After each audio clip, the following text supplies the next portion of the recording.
drive my car? Who's gonna drive you home? Well, I'm a friendly stranger in the black sedan. Won't you hop inside my car? On the expressway to your heart. All right, Talk 103.9, Lake Area's home of Braves baseball, and the Auto Show with Chip Lyness, Louie Herron from Louie Herron Toyota, heard every week at this time. Louie's in studio. We're talking about the myths of car buying. Yeah, there was one that I thought was pretty cool, and it kind of hit home. Is one of the myths is don't buy an automobile if they have some extended benefits like oil changes for life or lifetime warranty or tires for life, because if something happens to the dealer, you lose the benefits and you bought a car under false pretenses. So what do you think about that? Well, you gotta know who you're buying from, I guess. Well, I'll tell you, again, when these companies, when these websites put out these tips, here's what I want you to think about.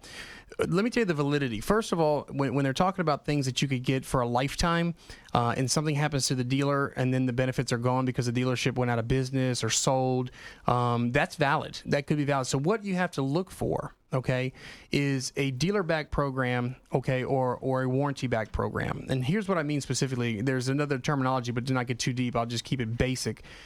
If you look at like tires for life, okay, or oil changes for life, that is specifically designed for the dealership, okay? And unless it's underwritten by another insurance company, if something happens to that dealer, if they sell their business or it goes under or whatever the case may be, you're going to lose those benefits. I got you. So you could have something that you thought you had that you didn't. However, if it's underwritten by somebody else, by a warranty company, like for example, our lifetime warranty. A lot of people know I've been doing lifetime warranty for almost 9 years.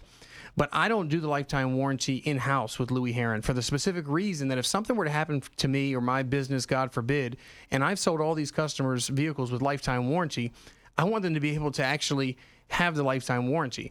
And the only way that can happen is it's got to be underwritten by an insurance carrier, okay? And an auto dealership's not an insurance company, so we can't do that. Sure.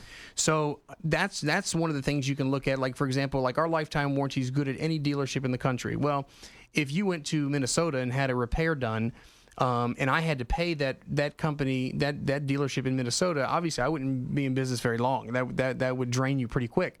But because it's underwritten by an insurance company, you can go anywhere, place the claim just like an extended service contract, and it gets covered. And Gotcha. and we've paid what we paid for the lifetime warranty upfront cost.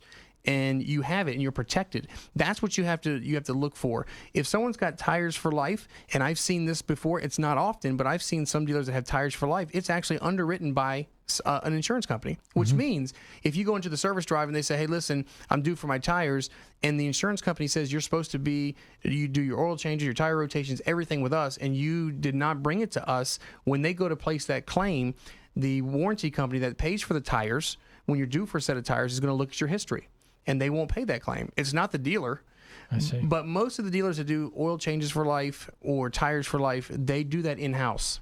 I see. So they keep total records. They keep total revenues. They're the ones that have the expenditures to pay for the tires. And you have to bring it back there. You have to bring it back there. So if it's not underwritten, if something happens to the company and it's not underwritten by an insurance carrier, you could lose those benefits. But again, and I'll reiterate, since we have lifetime warranty, that's something you'll never have to worry about at the Toyota dealership because it's underwritten by an insurance company. And again, our lifetime warranty is good anywhere in the country. So if something happens to me, you still have your warranty, which I think is peace of mind. Were you aware of that? Yeah, actually I was aware of that. And the question I want to ask about like the tires or oil changes is that if it's a free add-on, and you can know that by comparison shopping, if it's a free add-on, I mean, at least you're not out any money. Exactly. But I know a lot of consumers. There was one store that had the oil changes for life, and then the dealer sold the dealership, and then the new customers were coming in, and they were looking. They bought a car a year ago. They're looking to get their free oil changes, and now you have a new owner. Yeah. Yeah. Now you got a problem. Yeah. But well, the new owner might want to just keep the goodwill, and even though he wouldn't have to do it. It would be smart, but nonetheless.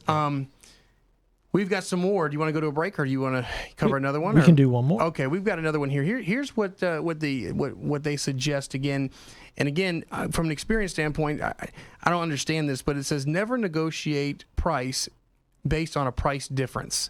In other words, Don't pay for a vehicle. Agree to a vehicle plus your trade, a dollar amount. Now, when I first came up in the car business, the only way we worked a deal was difference. In other words, I'm selling a $20,000 car. You have a $10,000 trade. The difference is $10,000. The difference between your car and ours is $10,000. Okay, plus your tax, title, and fees. Sure. When this website suggests don't ever do that, I got to tell you, when you work a deal on a difference price, there's no monkeying with there is no monkeying with the numbers. It's a bottom line price. And there's a lot of our consumers, and if there's other dealers listening, they would agree. There's a lot of people that come in. All they want to know is the bottom line. Yep. They don't want to know this, that. Just give me the bottom line. Yep. And that's what a difference price gives you. In other words, if you say, listen, the difference is $10,000 plus your taxes, that's it. Yep. That's the number, And so, when InsiderCarSecrets.com, and there are many other sites that give tips on how to buy cars, when they suggest don't ever negotiate based on a price difference, I get confused. I think when you're working a bottom line, it's pretty black and white for the consumer. But again, if you're somebody that takes heed to some advice that you may get on some websites, then that's something you got to consider. But I would tell you that if you worked a deal on price difference, what you're really working at is the bottom line. What's my bottom number? Take my trade and how much cash. We've talked about this before, but is that suggesting to make your deal and then throw in the trade at the end? No, that's another one that we're going to get to here shortly. So we'll come back from the break and we'll get right into the trade and when you throw it in and if you should throw it in and maybe like they suggest, maybe be dishonest. We'll talk about that. Oh my goodness, there wouldn't be somebody dishonest to a car dealer, would there? I don't know. All right. We're coming back, Chip and Louie. It's the Auto Show. You can catch it every week at this time. We've got the latest forecast and more of your favorites just around the corner. Keep it right here, Doc 103.9.